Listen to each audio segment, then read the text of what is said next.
When we think of the Black Plague, we think of death.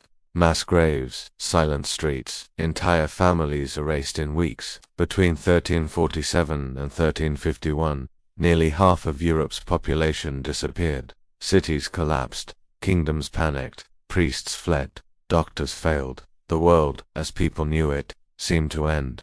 But here's the uncomfortable question almost no one asks. If everyone was dying, who was getting rich?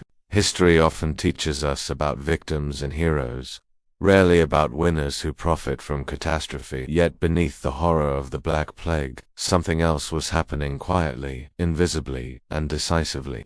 A massive transfer of wealth was underway. Land changed hands, wages exploded, old elites collapsed. New fortunes were born not through innovation or morality, but through survival, timing, and power. Tonight, we're not telling the story of the plague itself. We're telling the story of who benefited, how they did it, and why the same pattern keeps repeating right up to today. Stay with this story to the end, because the answer is not who you think.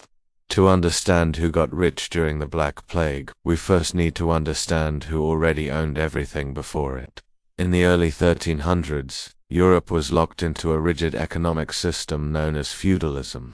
At the top were kings, nobles, and the church. They owned most of the land, the ultimate source of wealth in a pre-industrial world. Below them were peasants and serfs who worked that land in exchange for protection and survival. They had almost no bargaining power. Wages were low, mobility was restricted, and laws often bound workers to the land for life. Money existed, but land was power, and power was inherited. This system had survived wars, famines, and revolts for centuries. It seemed unbreakable. Then came the plague.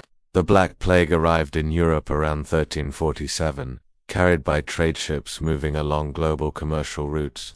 What followed was not just a health crisis but an economic shock unlike anything seen before. Within months, entire villages vanished. Fields were left unharvested, workshops stood empty, roads fell silent. The key variable that collapsed was not money, it was labor. For the first time in centuries, land was abundant but workers were not. This single imbalance would rewrite the rules of wealth. As death spread, something extraordinary happened. Survivors realized they were suddenly valuable. A peasant who once had no leverage now found himself desperately needed. Fields had to be farmed, cities had to function, armies needed supplies, landowners competed for workers, and competition drives prices.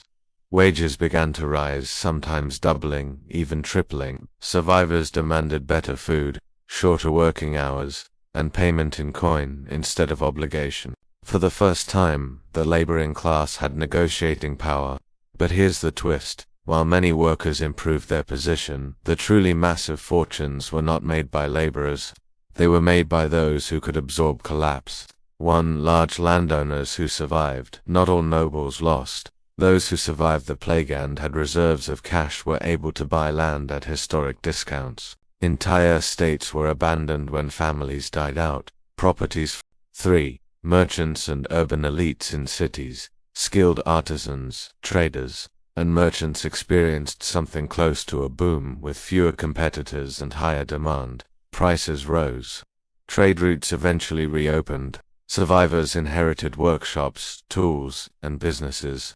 Urban wealth shifted from old guild families to opportunistic newcomers who filled the vacuum. Capital concentrated. For survivors who inherited everything, perhaps the most overlooked winners were ordinary people who inherited entire households, lands, and tools simply by outliving others. One survivor could inherit from parents, siblings, cousins, and neighbors. Suddenly, peasants became property owners. This wasn't equality, but it was mobility, and it terrified the elite. As wages rose and workers gained leverage, ruling classes panicked. They saw their economic dominance slipping, so they intervened. Governments across Europe passed laws to freeze wages, criminalize worker mobility, and force people back into pre-plague conditions. In England, the Statute of Labourers attempted to cap wages at pre-plague levels. It failed. Markets don't care about laws when scarcity is real. This tension exploded into revolts. The Peasants' Revolt of 1381 was not just political, it was economic. Workers demanded freedom, fair pay, and an end to feudal obligations. The system was cracking. Feudalism didn't collapse overnight, but after the Black Plague, it never fully recovered. Serfdom declined, wage labor expanded, cities grew, markets widened. The old order based on inherited land and fixed labor gave way to something more flexible, more monetized, and more volatile. This transition laid the groundwork for the rise of the middle-class capital accumulation, early capitalism, eventually the modern financial system. But here's the dark truth. The transition was built on mass death. The brief empowerment of workers didn't last forever. Over generations, elites adapted. They learned how to control wages without feudal chains through contracts, debt, and centralized power.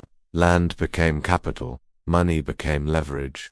The same forces that lost power temporarily eventually reasserted control. The plague reshuffled the deck, but the game continued. Fast forward to modern times, pandemics, financial crashes, wars. Each time we hear the same narrative. Everyone is suffering, but data tells a different story. During recent global crises, asset prices surged, wealth concentrated, the richest groups increased their net worth while millions struggled. Just like after the Black Plague, those with assets bought cheap, those with liquidity survived volatility, those without buffers fell behind. Crisis accelerated